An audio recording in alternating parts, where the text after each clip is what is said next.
Mayor of Brewton, and I appreciate everyone being here tonight. And I certainly appreciate our Congressman coming to Brewton.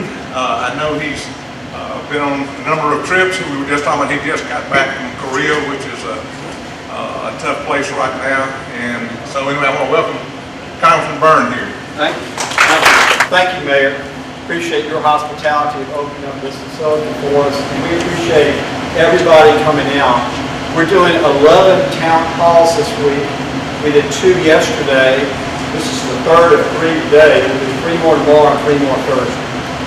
So I like doing town halls, and this is my opportunity to hear from you, and your opportunity to not only tell me things, but hear from me. So I appreciate what's happening that opportunity. Here's the best news tonight. I don't give a speech. So you're not going to get a speech.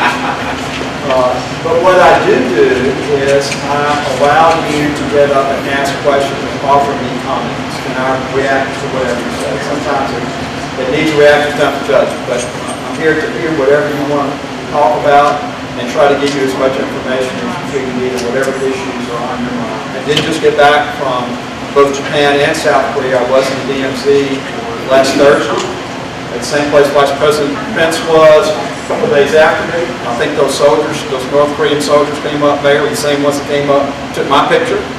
I recognize them. I've got a picture of them taking my picture, by the way. It's still on my website.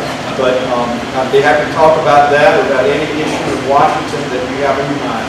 The only ground rule we have is that this is America. Everybody's entitled to their opinion. It's okay for us to have different opinions and disagree with one another. Unlike North Korea, you can do that in this room, walk out of here, and no one's going to shoot you. So the one thing I would ask everybody is that we respect one another and respect the differences in our opinion. And for anybody that's going to get up and say something, ask a question, please keep your questions or comments very compact, because that allows us to get around the room and try to get everybody. I don't want to leave anybody out there. Is that fair? Yes. Okay. Who wants to start us off? Wow, that was hard. Yes, ma'am.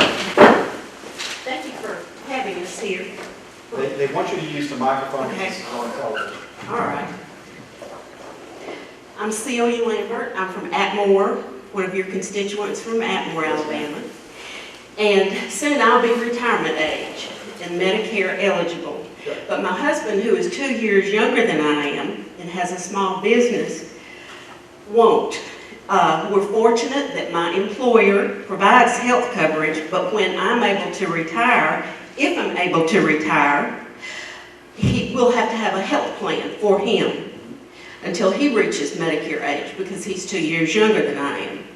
Congress is currently debating legislation that would allow insurance companies to increase premiums for older people.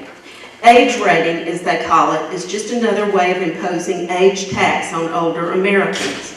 Under current law, insurance companies can charge older people ages 50 through 64 no more than 3 times what they charge younger people for same coverage. But this congressional proposal would allow them to charge as much as 5 times or more, pushing more of their cost onto hardworking Americans, while it is more difficult for older people to afford the health care they need.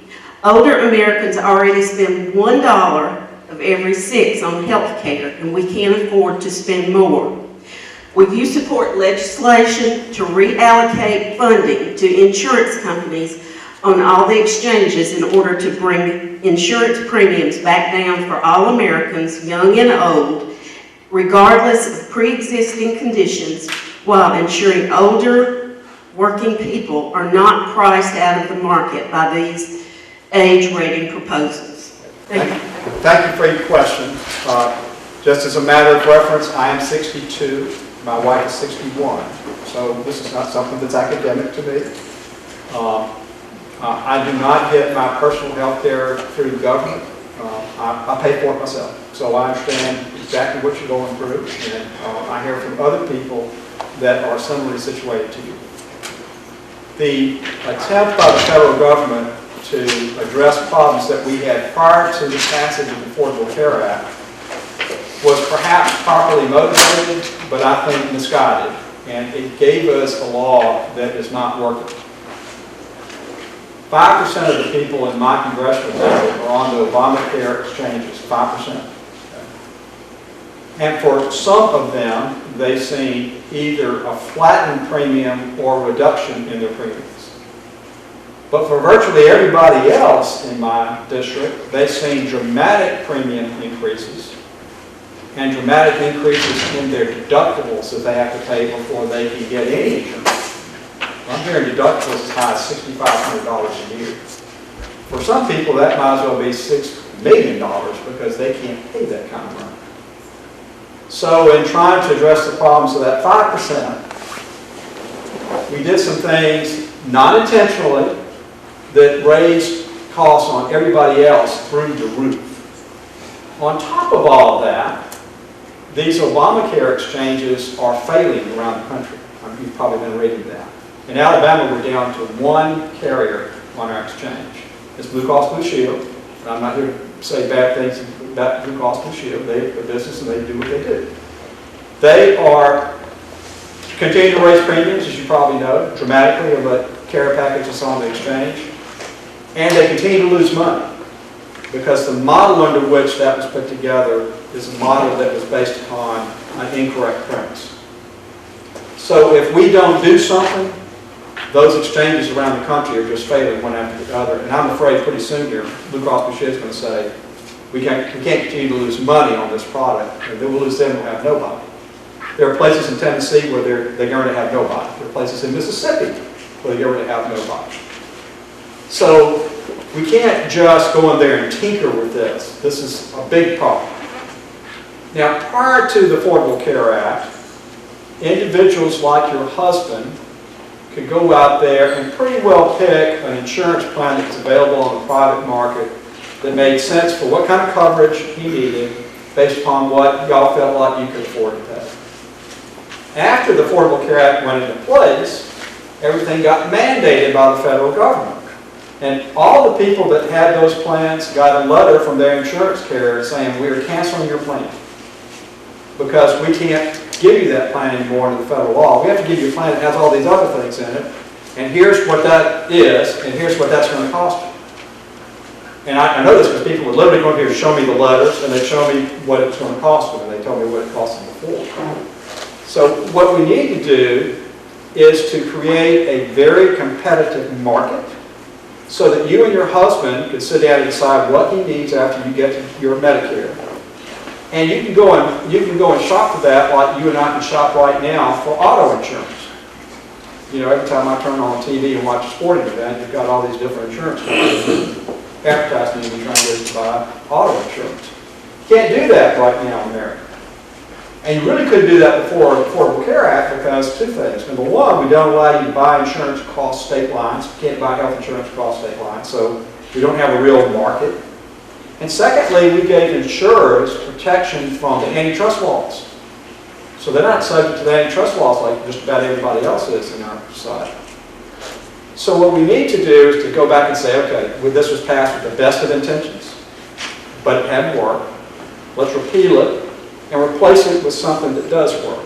And a part of what does work is getting all those government mandates off of it that frees up insurers to decide what they're going to offer you. Get that restriction on ability to buy across state lines out of there so you can shop across state lines, and take that protection from insurance companies under the antitrust laws away from them so that they've got to compete like all the rest of us. If you do that, you create a healthy insurance market. And then you and your husband go out there and pick what you want. Now, depending upon your income and depending upon your age, under this bill we have in Congress now, you would get tax credits. And if you don't have enough tax liability to use all that tax credit, you'll get a check for that difference.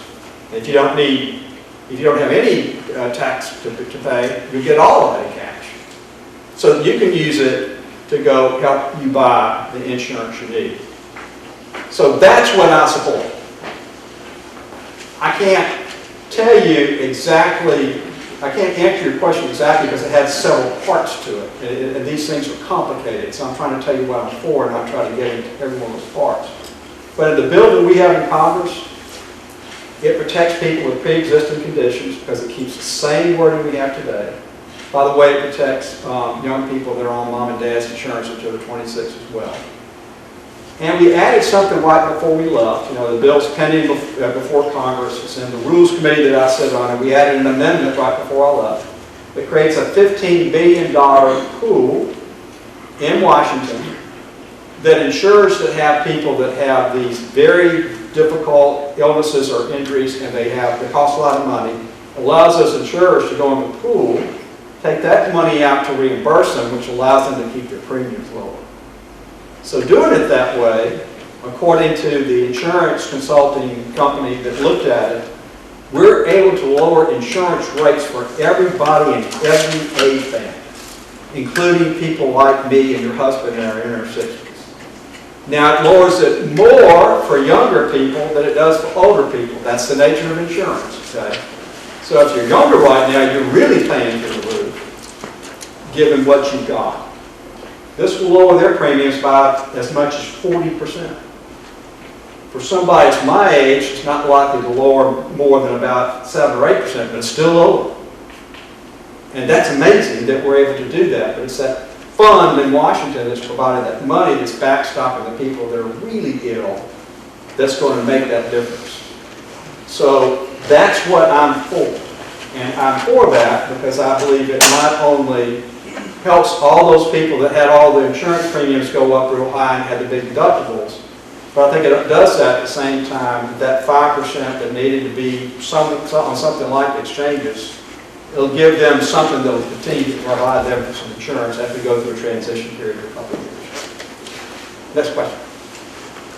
Yes, sir. I've got a question for you. I'm a local pastor here in the Brewton area. Yes, sir. What church? It's the Catholic Church here. Good. And I got a question. You deacon? No, Catholic priest. You're pretty good. Yes. And so, you know, over the years of serving in the ministry, I've run across whole lots of folks who've had a lot of catastrophic medical expenses. Mm-hmm. And of course, people go to church and they want prayer and comfort and everything. And so I figured I need to get involved with some of these issues because of their needs. So the question I have, I'll put this together here, roughly 1.6 million Alabamians, including 396,000 children, saw lifetime limits of coverage disappear thanks to the ACA ban on these practices. Lifetime limits, you know, people have more than one illness. They many times have a lot of those kind of things. And if the ACA is repealed, Alabamians will once again face a world where insurance plans routinely cap those that need extra help anyway because of their catastrophic illnesses. So what I'm asking is that will you promise not to vote in favor of any legislation that would allow insurance companies to once again place annual and lifetime caps or limits on the care they're given? I heard what you said about that pool thing, you know, but you know, just the folks that come in and out of the doors at the church, that's not, those things don't really become accessible to them. And so it's my question. I'll explain that in a minute. So the question was about lifetime caps. I don't think our bill changes lifetime caps. So the same provision that's in the law today is in the bill, and there are no lifetime caps. But let me go back. I probably didn't do as good a job as I should have done explaining what that pool does. What that pool allows an insurer to do is to sell you insurance just like anybody else, even if you've got a pre-existing condition, and sell it to you at a more affordable price. Because this is kind of like the insurance for the insurer. If the insurer has to be able to figure out how much they've got to charge you, and they know you've got this very serious healthcare problem, then they're going to charge you a very high premium because they can't afford to do it otherwise. The way we protect against that is by having this pool. So if they give you insurance and they know you've got this problem, they can go in that pool and get that money, and it subsidizes the insurance they're providing to you. So that does two things. Number one, it protects people with pre-existing conditions.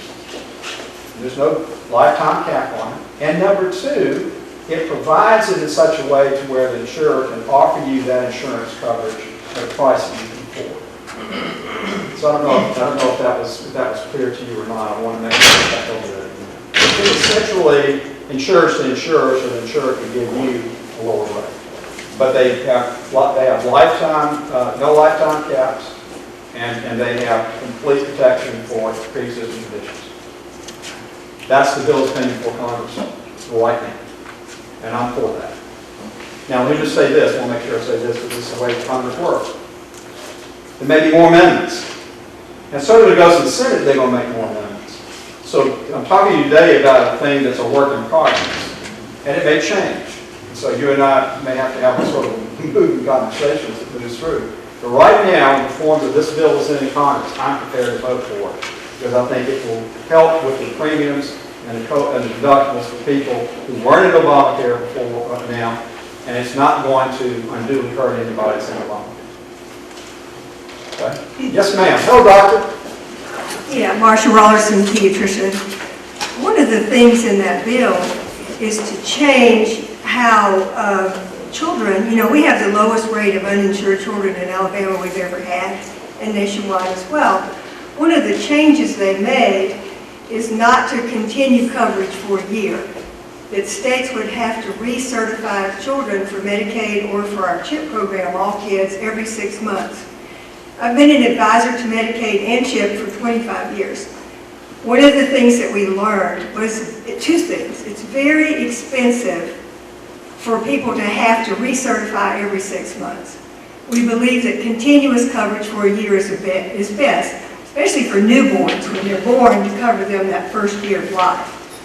If they have to recertify every 6 months, two things happen.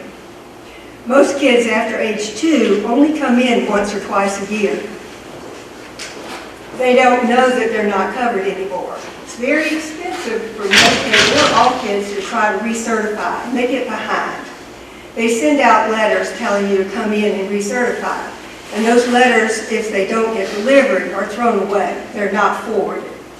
So what happens, a child comes in and they have 104 fever. And they haven't been seen since their birthday last year when they had a well child checkup. And they come in and they're not covered. Most people, most colleagues of mine would see that child because they're sick. But they're not covered. Right. There's two things in this law that you're supporting, and I would like for you to take these two things out. Okay. I think it should be continuous coverage for a year for Medicaid and all kids. I would like for you to say, yes, I will support continuous coverage.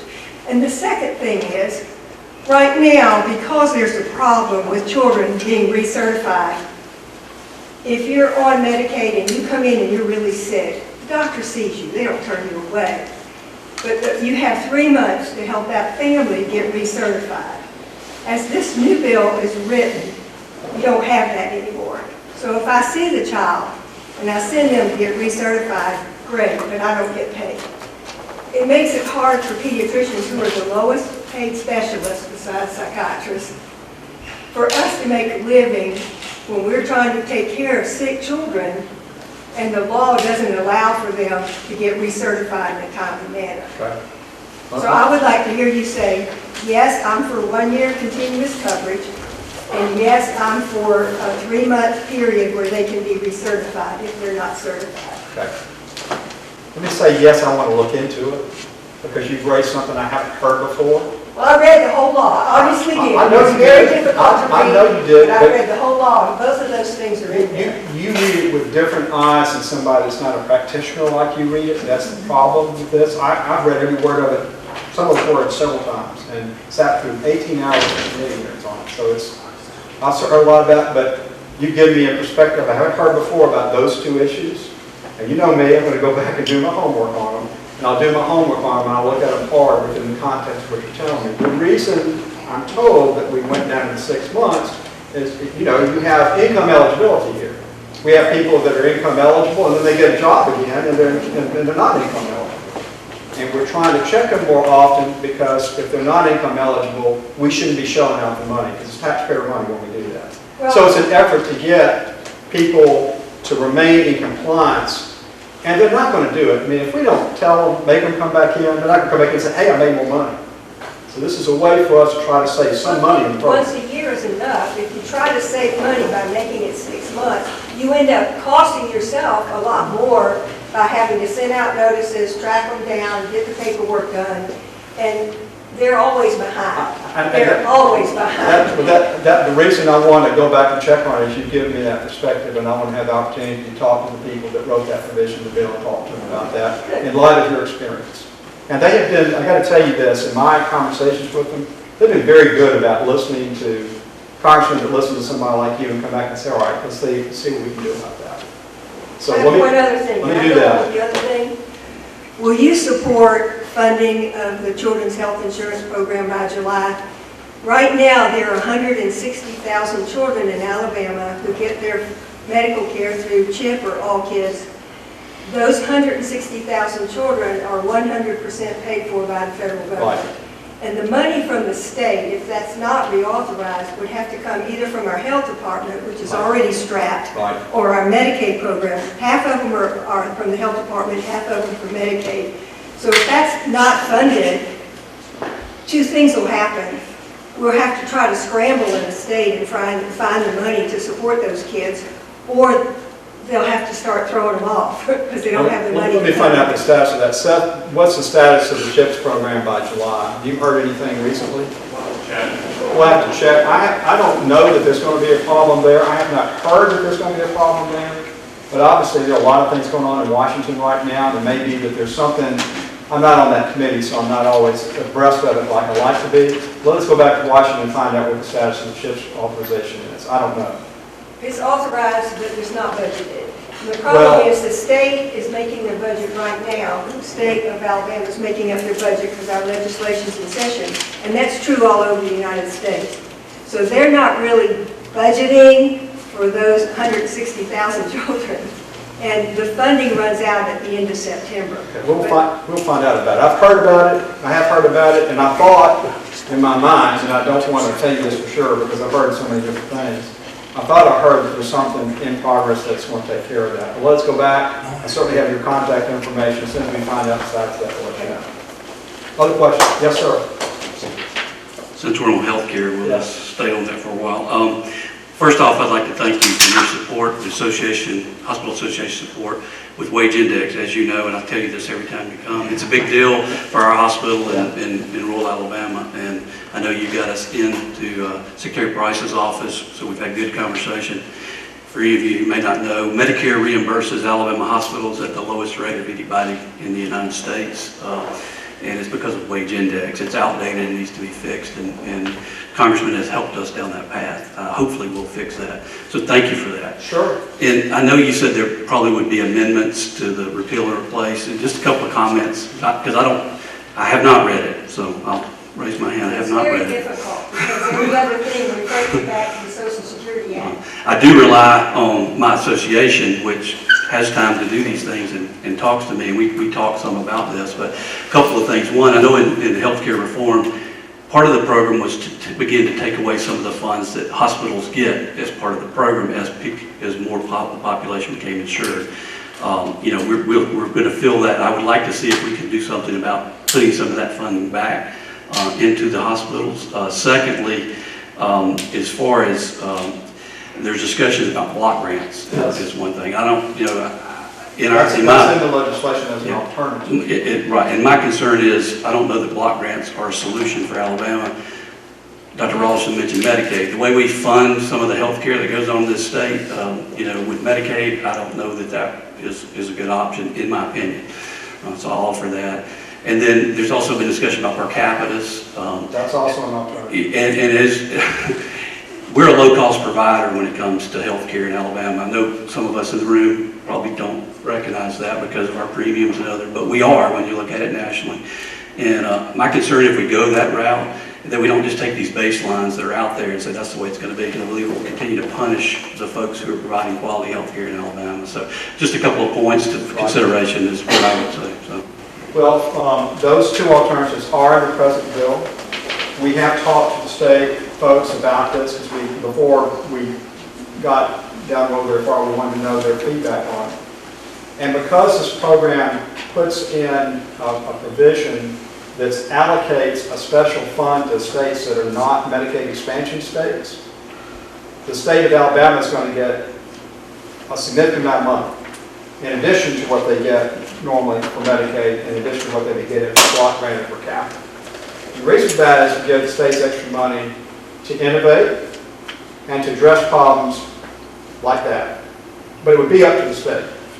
So we talk to the state, and they say, with the way we've got it set up now with this extra money, they think they can make the plan that they've been trying to put in place, which I don't really completely understand, but I'm not a state official, it's not my place to understand it. The RCOs, this will help that and help somehow get money to where it needs to go for providers. So I'm listening to the state of Alabama folks, and they tell us that, and understanding what they're telling me. That's been a fraction of what I'm doing.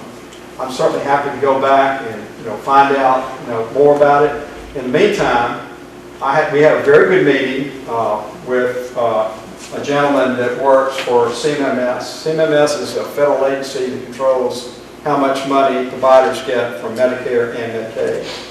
And I was very hopeful after that meeting we're going to solve your wage injection problems after how many years? Forever? We met again this week on it. Some of the elder hospital administrators, 30 years have been working on this. And So this has been a problem. And our problem continues to get worse because you're relative to other states. So we explained it to them. They were very attentive. I think we do have a different group of people running CMNS now, and this, I've forgotten the last name, the new lady that's running it anyway. She, I think, has a different attitude about this, and I think we're going to get this problem solved. There was some comments about outdated that I read, so that sounds like in the right direction. Yes, sir. Well, before we were just punching at the blob, and the blob was just coming back in form. We weren't making any progress. They're listening, and I think they're listening the right way, so I'm very thankful for that. Thank you. Other questions or comments? Just a minute. I think I won't stand up. After. And although I'm very passionate about the ACA and the possible changes that could be coming our way, I want to ask you an environmental question. Okay, sure. My name's I'll Chrissy. take those two. My name's Chrissy Hines. I grew up here in Brewton, but now I live down on Mobile Bay in Fairfield. So I'm your constituent. Yeah. Most of us here in South Alabama are really passionate about our creeks and our rivers and our lakes and the Gulf. Yes, ma'am. And Me we too. all know that, yes, and I know you are too, because I know you just went to Weeks Bay last week. So Yeah. I I live on Mobile Bay too. Yeah. So I know that there's a whole huge economic component that goes along with that too, because we have a lot of tourist dollars that depend on clean water. Yes. I don't think there's a person in this room who wouldn't be for clean water, Right. for drinking, for recreation, for our kids. Right. But the proposed budget from the new administration plans to cut the EPA by 31%. One of the biggest places, one of the biggest line items where it's going to be cut is enforcement. Okay. So if the EPA is cut by 31%, who's going to enforce all of the laws that do, and regulations that do stay in place?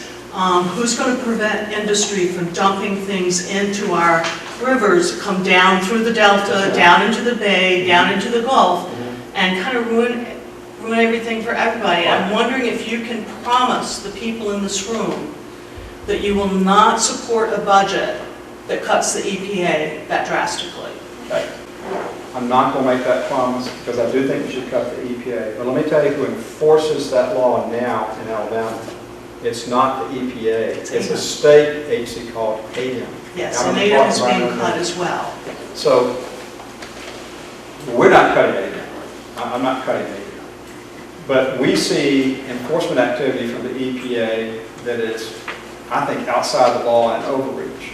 And the only way we have to pull EPA back in from what I consider to be a violation of the law and overreach by them is to pull the money back from them. By pulling that money back from them, we keep them from doing things that I think are totally outside the bounds of that law. So I don't know if the right figure is 31%, by the way. That's probably one of those things that we fool with in Congress. But by some amount, EPA is going to be cut. I can just tell you that. Now, we work with ADEM all the time. and I have a relationship with A&M going back to when I was in the state legislature. I think they do a pretty good job.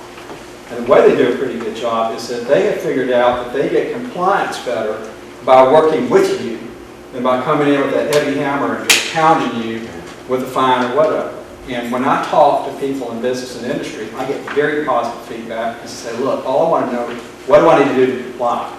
And A&M comes in and says, this is our standard, this is what we expect you to be, and here's what you have to do in order to meet the standard. And if you need some help with how you actually get that done, we can tell you other people that have done it. And we have pretty good compliance in Alabama as a result. The environmental issues that we have in Alabama are really coming from things that the EPA has nothing to do with. And that is because we have parts of Alabama that are near water that have never been developed before. They're now being developed. We're now getting things in our water that we never had before. Some of it's silt runoff, some of it's other stuff. That's why, in the summertime, you get those fecal, whatever it is, the counts of bacteria in the water go up and down. The stuff is in a rain, it washes off, it gets in the bay flushes it out, and it gets good again. Well, this is a problem of how you manage that. Now, what the state of Alabama has done that I think is so very smart is that we've taken some of the streams of money that's come through the BP settlement, and there's a lot of money that came through that can't be used for anything other than environmental stuff. And they've been improving areas near bodies of water that had been inappropriately disturbed by development, and we had all that inappropriate washing. And they've been spending really good money, I think, very smart money, in recreating wetlands that absorb a lot of this stuff and don't have the runoff, and working with cities and counties that have the enforcement authority to do that, to help them, A, understand for themselves what they need to do to make sure you've got better enforcement here, but B, also help them to get compliance. So by doing that all together, I actually feel pretty good about what we're doing in Alabama. I think our water is better than it's been in a long time as a result of that, and I live with it. I mean, I literally live with it. I've won the Legislator of the Year from the Alabama Wildlife Federation 3 different years. I've always had a passion about this. I mean, I'm born and raised here. This is my home. And one of the things I love about living here is the woods and the water. And we've got great woods and great water, and I'm not going to do anything that's going to ever do anything to sully that. And I think we're in the right place in the right direction. But if you ask me to tell you that I'm not going to vote to cut EPA, I am going to vote to cut EPA, but I don't think it's going to have the effect I think it's going to have. Other questions or comments? Thank you. Yes, ma'am. Thank you for being here. Yes, ma'am. Joan Hackman, Atmore, Alabama, Yes. as you know. Yes, ma'am. My daughter Sarah works every day raising 3 children, girls all, 2 in college, 1 in grade school, and she can now afford health care. If she can't afford $900 or $1,200 to cover her 3 kids, 2 in college, both work, as well as go to school, and she is not eligible for any other government benefit, and she doesn't ask for it, what happens to people like her? Because she is not alone. Okay. There are a lot of young women and men, and I say young because she's only 50. But I look at her and I think, what can we do to be sure that she will be able to afford health care and pay her rent and her utilities and the other items in life? You will never have to worry about that, and we know that. Hopefully not many people in this room will have to worry about, can we afford health care? But thousands of people in Alabama are worrying about it right now. I'm afraid we're throwing the baby out with the bathwater. I don't know that we needed to completely dismantle Obamacare ACA to make it, just to replace it. I think we need to pick it apart. If you need to improve it, and we do, then do it. But I think it was a rush to judgment, and President Trump admitted that it was more complicated than he thought it would be. I think it was a rush to judgment. And so let's slow up and get it right. One time for a long time. Take that back to Washington if you would. I will take that back to Washington. I completely agree with you. We should get it right. We sure did get it right when we passed this law. Here's what we're doing with this. You heard what I said earlier. We're basically bringing health back to the insurance markets. that we basically destroy. And if you have true competition, what happens with true competition? Prices go down. That's just the way markets work. If you let them work the way they're supposed to, which we're not letting them do that right now. Now, a big part of this plan, and I'll tell you it's been a controversial part of the plan, is that we are taking away the subsidies that are in Obamacare and putting back in these refundable tax credits. And those refundable tax credits will go to everybody, depending upon how much you get depending upon your income and your age. So older people get more than younger people, because older people use health care more than younger people. It just makes sense. So what this program does is it provides those tax credits. You have to look at your income level, you have to look at your age to know how much you're going to get. But that, in addition to getting a healthy insurance market, you put those back in there, and that should give everybody a better insurance system. We're told by this consulting firm that we will literally lower premium costs for every age band, even up to 62. So by lowering every age band, we make it more affordable for everybody, including your daughter, and she'll have these tax credits that she can actually turn into cash if she doesn't have enough tax liability to use all of it. That'll help her buy down the cost of it. I hope so. I think it will work. And we've had a lot of people look at this, and I invite you to take a look at these studies and tell me what you think. Dr. Carlos, let me see if there's somebody else. There's somebody else that's Hold this. I know. But you come and see me in Washington, we have to do this all the time. Anybody else got a, yeah. Oh, Earl Clifford. Yeah, Earl. Back on the water, I know there's been a lot of discussion by you on the snapper industry, and that's very big for Alabama and Northwest Florida. Yes, sir. Where are we on getting that eased, those regulations eased? No, thank you. And let me just say this, it's an issue for people like you and me who just want to go fishing on Saturday morning, but for those folks in Orange Beach, that's an industry. I mean, it generates a lot of money. So when we have a 9-day snapper season, we're eating into that industry, and it's really hurting. We passed a bill last Congress that would have solved the problem, and it never got taken up in the Senate. Okay? So we're now going back to it, and we're going to get the same language that I was able to add to that bill about snapper. But we're going to try to work with the Senate to figure out what's the magic thing we got to do here to get them to take it up. If it doesn't do any good for us to pass it to the House, it's just going to go to the Senate and lie there. While we're working on that, the people that actually are gumming up this process are the people at something called the National Marine Fisheries Service. It's down in Miami. And they're the ones that do the scientific sampling on the health of the fish stock in the Gulf of Mexico, and also are supposed to determine how much fish we're taking out to make sure that we're not taking too many out. Well, you and I both know that red snapper is a reef fish. That's where they are. The National Marine Fisheries Service does not sample for snapper on reefs.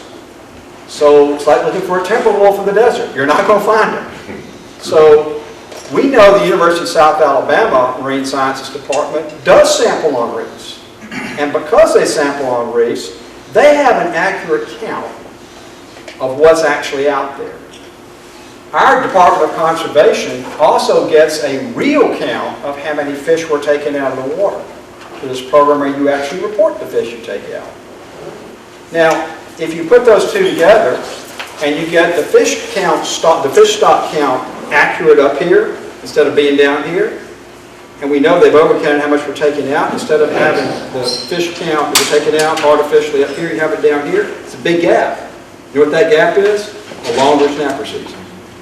So we need to work with the Trump administration to make sure the person they appoint to be the head of the National Marine Fisheries Service, and his boss, or her boss, who's going to be the head of NOAA, and their boss is who's the Secretary of Commerce, we got to make sure that at each one of those levels we've got somebody that understands our problem from our perspective.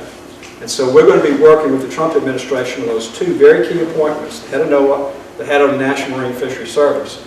In addition to moving my bill, we work with those regulatory folks. Between the two, I think we can get it fixed. You probably know that they've already closed the amberjack season for the year. And trigger. We're done. Have they closed trigger too? I hadn't heard that. That's new to me. Sorry to hear that. So it's a big problem. It's getting worse. And we've got to fix this problem first and foremost because you and I have a right to fish in waters of the United States of America. Those waters don't belong to the National Marine Fisheries Service. Sometimes they act like they do. But secondly, it does have an economic impact. And I think we have an administration that understands that. I'm looking forward to working with them on getting the right people in those places to make those decisions. Other questions or comments? Yes, sir. Congressman Byrne, just a kind of more of a comment. Yeah. Not really a question related. I'll let you take a breather here a little bit. I read something earlier this week. Nationally, the average household is paying somewhere in the neighborhood of close to $27,000 in federal taxes. Nationally, the federal government spending $31,000 and change. It's a difference of about $4,400 per household across the country that we're doing that. Medicare, the expense of Medicare, the expense of Social Security, with inflation starting to rise a little bit, we'll see our debt repayment going up. All those, I don't really know what that percentage is. I'm guessing those three things, I'm guessing, are over 50% of the budget that you deal with. Two-thirds. Two-thirds, okay, I wasn't even close. Military costs will be going up. I think we can assume that. So basically, I hate to leave to my grandchildren something that they cannot afford, something that wasn't their doing. I would love to see our $19.5 trillion debt start to decrease, and it would be wonderful if there's, I don't know that there's any agreement in Washington for a long-term plan to do that, but I would certainly love to see that. I don't see how this country can work out of strength when you're broke. It doesn't work too well, and at some point hyperinflation kicks in, and whatever you thought you had, you don't have anything when you had something. So my comments are that we might take a look at how we're spending money for down the road, because the biggies are going to kick in with Medicare and Social Security in a few years, and somewhere we need a plan. I appreciate your work. Thank you, Lynn. I appreciate you. Lynn and I worked for many years in education, and I appreciate this leadership. It is a big problem. Two-thirds of the federal monies that are spent by the federal government are what they call mandatory spending. That means they automatically go out. We don't appropriate the economy. It just goes out. And unfortunately, that's the largest growth area of the budget, too. So we've been working on hacking away at spending, but we've been hacking away at a third of the budget. And half of that third is national defense. We hacked way too far in national defense. And you just can't hack away at that other half of the 1/3, 1/6 of the budget to make a difference. There are a lot of things in that 2/3 that I didn't know were in there. We've turned some things into mandatory spending. I can't figure out why we'd ever call that mandatory spending. We're spending money on some horses on federal land. It's mandatory spending. I like horses, but why is that mandatory spending? Two of the largest drivers of the increase in federal spending are these the category that's the biggest driver is called needs-based entitlement programs. There's Medicaid, welfare, food stamps, governmental housing assistance. We're spending $800 billion this year on that. We'll spend $600 billion in national defense. We'll spend a third more on that than we're spending on defending the United States of America. We have got to get control over that. But there's a way to do it that's going to require the federal government to think about that in a different way. What we do now with poor people is we say, oh, well, they're just going to always be poor. Let's have this money to give them as they welfare and life. Instead of saying, let's lift them out of poverty forever. A, that's good for them. Who wants to be in poverty? Who wants to be subject to these federal programs? B, by getting them out of the programs, and because you get them out of poverty, we spend less money. And C, I've talked to a whole bunch of economists about this. It supercharges the national economy if you take somebody who's not productive and make them productive. So we need to completely turn our thinking around in Washington and say our goal should be to get people off of these programs by giving them the education and skills they need to have the jobs that we're creating in the 21st century. That's a different approach for the federal government. I am finding bipartisan support for this. It's hard to find bipartisan support for the states of Washington. But working with a lot of my Democratic colleagues who care deeply about people who are poor, I said, do you want them to stay in poverty forever? No. Well, how do we get them out? And you know my background. I think you get people out of poverty by giving them the education and skills they need to get a job. And if we do that, I think we can not only get them out of poverty, I think we can save ourselves a lot of money. And yes, we might have to do something about Social Security and Medicare. Not to you and me, but for people that are under 50. My children will never see Medicare and Social Security. We do nothing. They'll never see it. Because we're going to completely run through everything and not be able to afford it for basic food. So for younger people, we got to think of a different way to provide it. But for people like you and me, I mean, it's too late. We got to have it for us. For all of our economic plans are basically, and we paid into the system. So we have to think about that in a different way. And it's going to take some courage to do that, I'll tell you. But I'm with you. I don't want to leave that debt to my children or to my grandchildren. That's what's really going to get it. And I think if we have the wisdom and the fortitude to do it, we can get it done and get it done. Yes, ma'am. All right. My name is Stephanie Walker. Hey, Steph. You may have seen me before, and I didn't want to be disrespectful, but I just finished teaching exercise at the Y, and I wanted to make sure I could come. I just wish I could get dressed like that at my town hall meeting. So there you go. I thought maybe Lynn would say this, so I'm going to say this. This isn't a question either, but this is my challenge to you because you have worked in education so long, and you have seen the things that have happened over the last several years that I'm not pointing fingers, but seem to me to have come from the Republican Party, and that is a disrespect for public education and a funneling of money to private schools. And the truth of the matter is that you know, that I know, is that all our children need to be educated together, because if we want them to be successful, if we want them to come out of poverty, if we want them to have jobs, then they have to be surrounded by people who have access to those things, and those children need to know them. At T.R. Miller schools, at Brewton City schools, you know we're about 50% poverty and 50% non-poverty. We have about 50% free lunch. And our children are they're finishing high school and going to college at a rate of about 75%. 75% of our students are going on to college, and they're successful, but it's because all our children work together. You can cross cities across Alabama, and every place there is a community that has a private school and a public school. The community is divided. The private school is successful. The public school starts to suffer. And you can see it in Montgomery if you were there in Montgomery. So it worries me that Betsy DeVos is the Secretary of Education, and it concerns me that people of a certain financial standing have lost their touch with people who really need it. And I'm working every day with those people. Marcia's seeing those people. My husband is seeing those people. And it really matters to me. And a lot of people think it doesn't matter to them because they're not living with those people. But I want those people to have a better quality of life. And when they have a better quality of life, I promise you it improves our quality. So I just want that to be on your mind. So picture me in my exercise clothes jogging around after you saying that. Well, first of all, I want to say I appreciate what you do.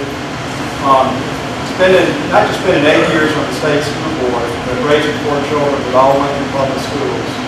I mean, that should tell you where my heart is. It really is there. Let's talk about the federal role in public education.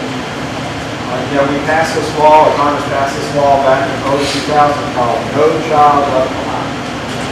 Best of intentions.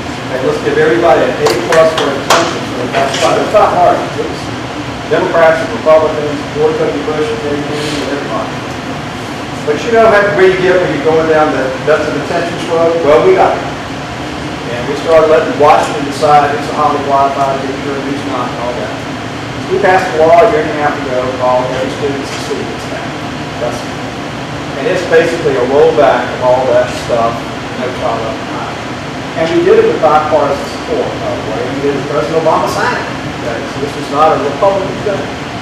It was to give you and administrators the flexibility you need to make your decisions about what you're going to do with that federal money you get. And it's only about 15% of your budget, 15%, 8% of your budget and over 50% of your paperwork and red tape. That makes no sense. So we're trying to dial all that back. Now, one thing I do want to do is try to make sure we make the streams of money that come to public schools come there in a way that makes more sense to do right now, because I know how times, I know all the other stuff. But if we had a perfect opportunity with school choice in Alabama, still the vast majority of our children will be going to what we call traditional public schools. That's just so when I talk to choice advocates, and I do all the time, and I've got nothing against choice, I remind them that's fine, and you go do that. Meanwhile, 75, 80% of the kids in Alabama, 90% are being in these traditional public schools, and we've got to make sure they get better. And they can get better if we're not continuing to focus on the need to have continuous improvement in public schools. So maybe I'm just in the right place at the right time. I've met Ms. DeBoff. She is a very nice person. And she has devoted herself to trying to improve education. She didn't have to do that. She spent a lot of her money and her family's money on this. She is truly a person who leads with her heart. Now, you and I might disagree with some of the priority choices she might make, but I had a couple conversations with her, and she has been more than open to what I've been saying. So I'm going to be that sort of small, still voice over the corner, saying let's not forget the traditional public schools while we're doing this other stuff. That's where the vast majority of our kids are. And that's where if we really want to make the biggest difference for Alabama, that's where we're going to make it. If we really want to lift people out of poverty, that's where we're going to go. Now, let me throw in junior college along there. If I don't do that, the junior college folks will get mad at me and they should, because I think that's a big part of it. Okay, other questions? Yes, sir. Joe. The status of returning passenger rail to the Gulf Coast. It was on the hot burner not too long ago, and it seems to me it's cooled off a little bit now. And I don't know when I read online or anywhere it's true, but did the Trump budget cut funding to that possibility, or where do we stand on possible passenger rail? What we got from the Trump administration, Joe, was something called a skinny budget. And that wasn't skinny because it didn't have much money, it was skinny because it didn't have many details in it. Now, every administration proposes budgets to Congress. Congress never adopts them. We used to take President Obama's budget, we Republicans would take President Obama's budget and put it up on the floor of the House and see how many Democrats would vote for it. Hardly any Democrats would vote for it. What you get from the White House is kind of a blueprint, okay? And then Congress takes that blueprint and we come up with our own blueprint. Then we take our own blueprint and we try to follow that in passing our appropriations bills. But the rubber hits the road on the appropriations bills, not in the budgets. The budget's like, this is what I aspire to. The appropriations bill where we actually spend the money.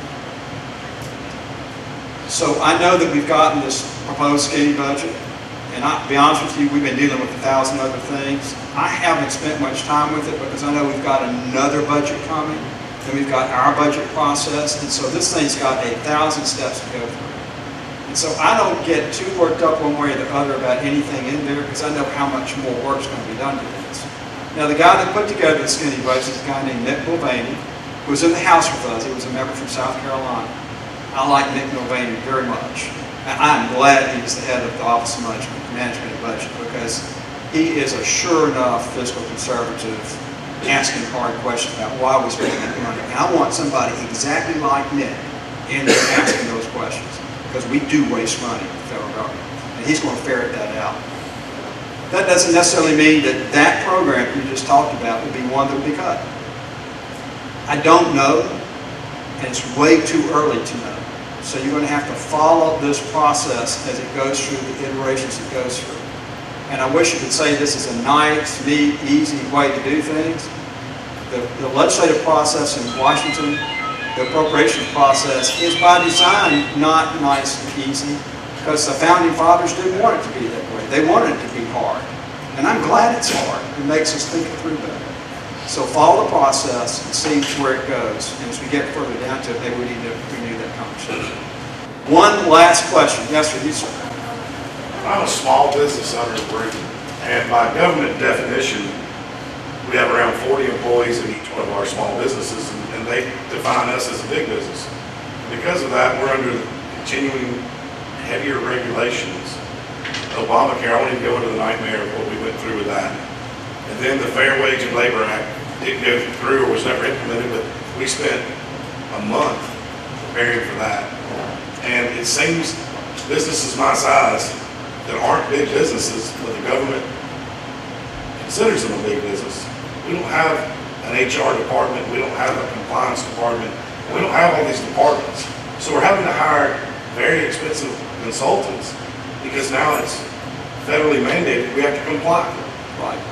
And in an environment of greater competition because of the internet and decreasing margins because of we're having to spend so much more money, we're having to spend so much more time on these compliance issues. And for 40 employees is not a big business. Right. And I have 2 of them in Brewton that have around 40 employees. And it's coming to the point of we're going to start looking at getting rid of people who are very needed in our industry, in our business, because of the continuing expense of hiring these outside consultants to come in and keep us compliant. And I was wondering what the attitude is going to be towards deregulation, because I think the greatest thing to spur on our economy are those small businesses, which the government considers big businesses, but they're not. But those 40 and 50 employee businesses that work in rural markets like we have, that employ a lot of people. And, you know, it's gotten since 2008, 2009, it's every year, it's, you know, at the start of the new year, it's not a New Year's resolution, it's how are we going to comply now with all the new regulations coming out? Okay. Well, first of all, I want to make sure you know that under our bill, the healthcare bill, we were doing away with both the employer and the individual mandate, so that employer mandate would be gone. You know, we passed 13 bills that the President signed under the Congressional Review Act, and each one of those, this is what the Congressional Review Act allows us to do. It allows us to permanently repeal government regulations, going back so many legislative days. We go back to last June. And we're running out of that time, we're getting further into this year. We passed 13 of them that have reversed overreaching regulations the President signed. The magic of the Congressional Review Act is that a bill under that act is not subject to the filibuster in the Senate. So we don't have to put up with all that stuff. We watched it go through the last couple of weeks trying to get Judge Gorsuch confirmed. So we just put him through and passed it. We passed 13 of them. But that's not the end of it. Now, you brought up labor laws. That's what I did for a living. And so, even though I was sort of glad to go to Congress thinking I was getting away from that, guess which committee they put me on? One that deals with labor laws, which is also, Lynn, the one that deals with education. And not only that, they made me the chairman of the subcommittee that deals with Fair Labor Standards Act, OSHA, EEOC, all that stuff. And so, what our intention is to go through all the labor and employment laws and see what we need to do to write into statutory law the limitations on these regulatory agencies so they can't come out with a new regulation every year or two. Now, during the Trump administration, I don't think you need to worry about new regulations. But we're trying to do this so we don't have this problem going in the future. Because it looks to me like some of these agencies, and I've practiced law in this area for decades, okay? Some of these agencies were looking for something to do. I mean, they were trying to find a solution when there wasn't a problem. And like this whole, I don't know if you've had to comply with this, the new requirements on filing your EEO-1s, that's crazy. They're collecting information that there's no way they needed to do their jobs. By the way, I met with the new acting chairman of the EEOC. The number of enforcement actions by the EEOC with the same amount of money under the Obama administration went way down because they were doing other things than enforcing the law. Now, that's crazy. So what we want to do is get the labor and employment laws of America back to the sort of fair balance that should be there and not have continuous new regulations, new decisions by OSHA or EEOC, whoever, that just force more work on you, because those are job killers. When I talk to people in Washington about businesses, they think about somebody that's got 4,000 employees. And I keep telling them, no, you need to come to my district. I don't have very many big businesses in my district. I got people like you. But I've got a whole lot of people like you. And if you lay off 5 people, and people like you lay off 5 people, you multiply that across my district, that's thousands of jobs. We're killing jobs. The EPA has killed jobs. And we have got to stop that madness by pulling back from this overreach in the regulatory environment. President Trump is committed to it, and I can tell you we in the House are committed to it. We just got this problem in the Senate where there's sometimes we got to go through this filibuster thing, and I'll let the senators speak to that. And sometimes we get blocked there. So we're intent on doing it. If you've got specific examples you want to share with me, please do, because I love to use really concrete, real-world examples in Washington. We've come to the end of our hour. Dr. Larson, we'll have plenty of time after it's over. I want you to promise us that the changes to the Affordable Care Act will not decrease the number of people in the United States who have health care. I want you to make us that promise. Well, Dr. Wallace, the reason it's easy to say that is that everybody in America has health care. Oh, and the ER. Not everybody has health insurance. So we have to make, there's health care and there's health care. Part of the problem here is we don't deal with the reality of what's the best, most effective, efficient way to deliver health care. So what I want to promise you is that that's where I want to get to. And I think there's a better way to do that. And if I have your help, with your wisdom and your experience, we'll get closer to where you want to go. And I appreciate that. Let me say this to everybody that came out tonight. I want to thank you. Last Thursday, I was in South Korea. I was in the demilitarized zone. And I came closer than I am to Joe right now to a North Korean soldier who was peering through the window of the building I was in, taking video of me. By the way, I had an Army soldier next to me, and I said, "What's he doing?" He said, "He's taking your video." And he looked at me and said, "You want to take his back?" I said, "Sure." So I pulled my cell phone and started taking him. So he's got a video of me videoing him, and I've got a video of him videoing me. But it's spooky. It's scary. The people that are behind him have enough artillery back behind a mountain range just north of the demilitarized zone to flatten Seoul, a metropolitan area of 25 million people. And the man that runs that country is trying to get intercontinental ballistic missiles that he can put a miniaturized nuclear warhead on so he can shoot it at this country. That's serious stuff. That is very serious stuff. But by being there, I got to see the stark contrast between their system and our system, between freedom and not freedom. The average GDP per person in North Korea is $1,800 a year. That's how much money they have. South Korea, there used to be one country, Korea. South Korea, which is a free, open society, has GDP of $38,000 per person.